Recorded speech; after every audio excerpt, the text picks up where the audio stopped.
Nous, c'est jamais le fiasco, ça se passe toujours, mais...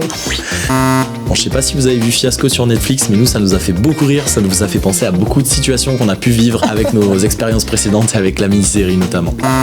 Moi, le truc, franchement, qui me fait le plus rire, qui était pas grave du tout, mais qui est quand même un peu drôle, c'est qu'on a recruté un mec pour jouer l'acteur qui fait l'animateur canin. On s'est rendu compte après le début du tournage qu'il allergique au chien.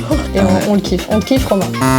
Ouais, il y avait la fois aussi, tu te rappelles, en fait, moi, j'étais à la fois en acting et en choréal, donc c'était un peu chaud, j'avais la tête partout. Et je me suis pointée, je l'ai fait 2 fois. Franchement, je me suis pointée sans mes vêtements de tournage.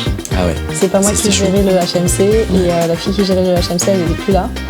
Et du coup, j'avais pas le pantalon, on a dû aller à l'autre bout de la ville. On s'était pas compris, la fille du HMC nous a filé un pantalon, c'était pas le bon. Du coup, on en a pris un autre qui ressemblait. On était en mode, est-ce qu'on fait ça en post-prod pour changer la couleur? C'était dur à gérer, non, ça en général en post-prod ça marche pas. Et c'est vrai qu'on avait un gros bloc de tournage sur la deuxième quinzaine de janvier, donc là où c'est ultra organisé, c'était génial. Et après c'était plus compliqué d'avoir les comédiens, et donc c'était éclaté sur 2 mois quasiment. Et c'était une scène où on avait joué le début de la scène dans le bar, et là on était dans la rue, mais c'était vraiment, la on suite, sortait. Quoi. Et l'autre acteur, lui, il s'était débarrassé de l'écharpe de l'époque, du coup il a repris une écharpe similaire et tout. Vous verrez si vous voyez, si vous repérez ces moments. C'est faux raccord, voilà. Ils sont discrets, hein. Franchement, ça en est bien sorti. Moi j'en ai un, c'est pas vraiment un fiasco du coup, mais c'était plus sur comment gérer le truc.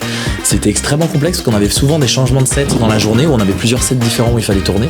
Et on a un matin où c'est des décors, c'est des lignes et tout. D'accord. On avait un décor le matin sur lequel on devait tourner avec d'autres comédiens le soir en gros.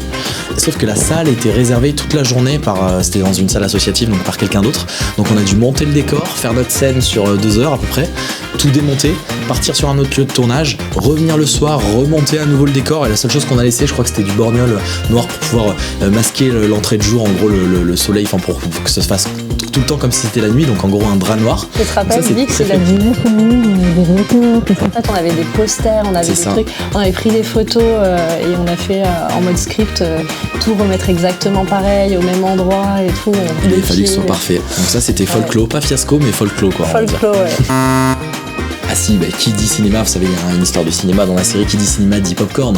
Et le problème, c'est une phrase qui est bien connue des plateaux, c'est on ne mange pas le décor. Et là, c'était le cas, vous imaginez, il y a des popcorn tout le temps dans le décor, donc tout le monde tapait dans les popcorn, donc il fallait constamment recharger. C'est une grosse problématique de l'équipe technique et qui mange le décor. Arrêtez de bouffer le décor, les gars, sérieux quoi. Si vous voulez plus d'infos sur la série et vérifier que c'est pas vraiment un fiasco, vous pouvez nous suivre sur Ce Vendredi Productions, sur Instagram et sur YouTube. Ah, j'avais pas enregistré. Arrête! Non, c'est pas vrai.